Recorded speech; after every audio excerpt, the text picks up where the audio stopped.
before we get started. Does anyone remember? What present was he not so for sure about? He kind of had a confused look on his face. Joel? The puzzle. The puzzle. What did he do with the puzzle?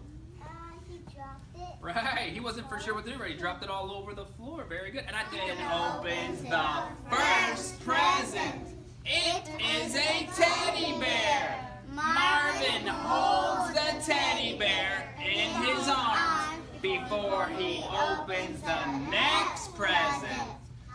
There is a puzzle in the box. Marvin does not know how to play. He turns it over and it all falls on the floor. The boys and girls laugh. Together they help